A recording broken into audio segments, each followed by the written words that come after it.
And tonight we continue to do what the mainstream media will not do, and that is vet the president. Now, back in 2008, President Obama promised that if elected, he would bring hope and change to the country. Well, my next guest says we got the change that he promised, but none of it is for the better. Now, after thoroughly examining this president's numerous executive orders, questionable appointments, David Limbaugh reached one conclusion, and that is the president's administration is waging war on the American way of life.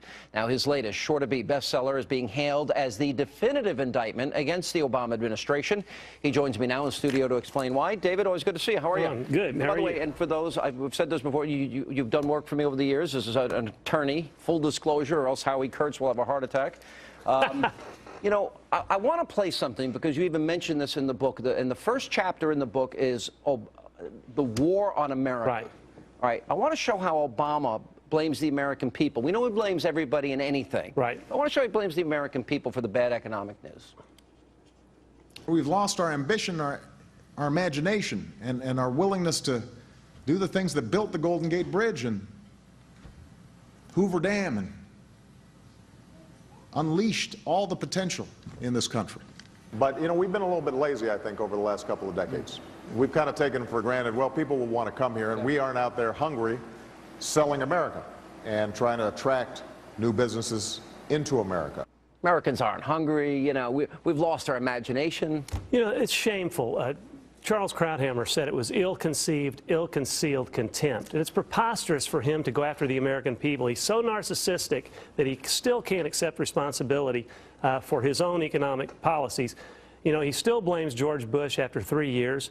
Now he's talking about the American people being soft and lazy. Let me tell you what they are. The entrepreneurs, they're scared. They're scared to hire because of the massive regulations in Obamacare. There have been surveys saying they're on hold.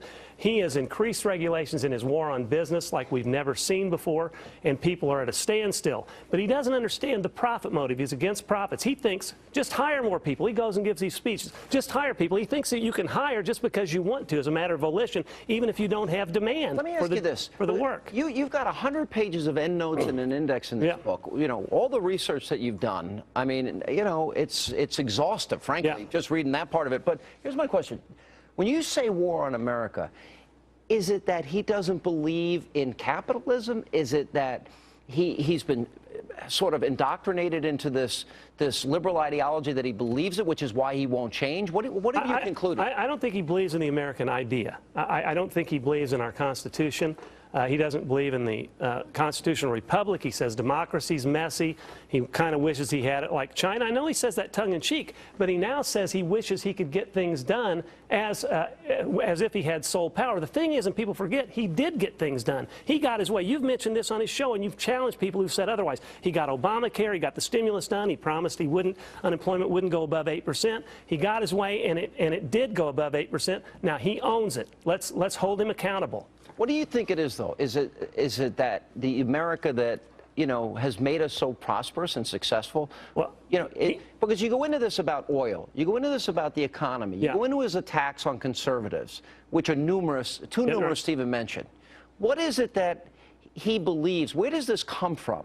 Well, I think that he believes that in a more socialistic form of government, that business cannot create jobs without the prompting of the federal government. That's why he gave that Osawatomie speech where he talked about Teddy Roosevelt, on to businesses, antitrust and all that, implying that we conservatives believe in unbridled markets and we wouldn't even regulate under the rule of law or antitrust laws, and that's not true. But we need freedom. We need businesses to operate in a free environment with lower taxes, lower regulations, so that they can do their thing. And he has no idea, has never met a payroll. After I watched all the research that you did, as I said, is exhaustive. Yeah. What do you fear the most if he were to get reelected? Well, the things that he's done, even with an election pending in 6 months or so, are frightening.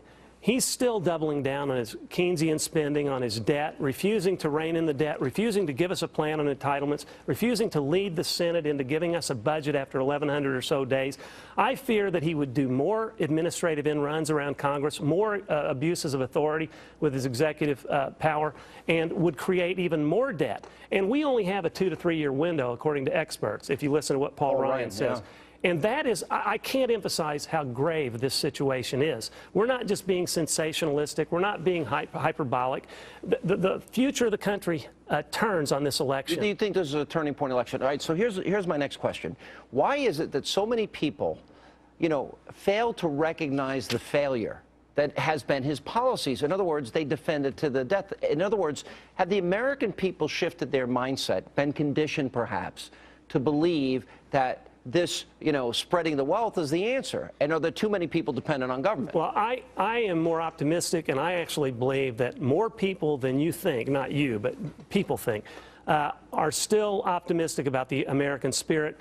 And if he gets defeated, there will be an unleashing of optimism like we've never seen before. And I actually think he will be defeated, notwithstanding the fact that 49.5% of the people are not paying income tax anymore.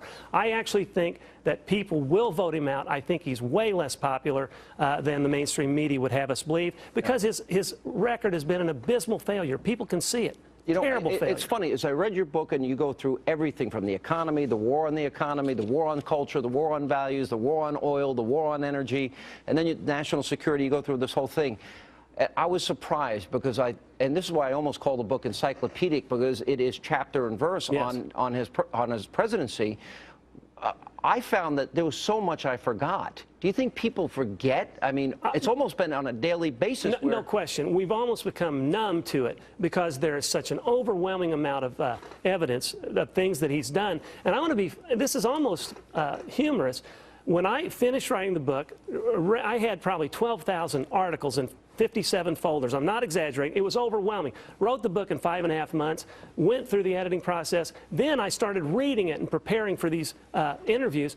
And I was overwhelmed reading it again. I can't even remember how am I going to do interviews. There is so much that he's done. And you can read it, and you lived it all, and you're still surprised when you read some of the stuff. But what it does, you put it all, it puts it all together. That's the point. And, well, I want people to see it together because the evidence is overwhelming. This is our kids' futures we're dealing with, and I'm not making this up to sell books. Of course I want to sell books, but I would not want to sell any book if he gets elected. I mean, I would trade anything for that. Get him defeated. We have to defeat him.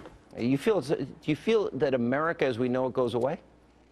Yes, we'll lose America for a generation. He's undermining our defense capabilities. He's driving us over the financial cliff. He's got a war on business. He's got a war on oil. He's developing these quixotic economic green boondoggles that throw billions of dollars that are down the drain, corrupt. I mean, it's like something like we've never seen. I can't believe people aren't more up in arms. They will be if they read this book, because the facts are here. 1,300 footnotes. It's all there. All right. The Great Destroyer. David Limbaugh. Great to see you. So much. And his nationally syndicated column is available on most of the big websites, conservative sites. Thanks for being with us. Thanks for having me. All right, time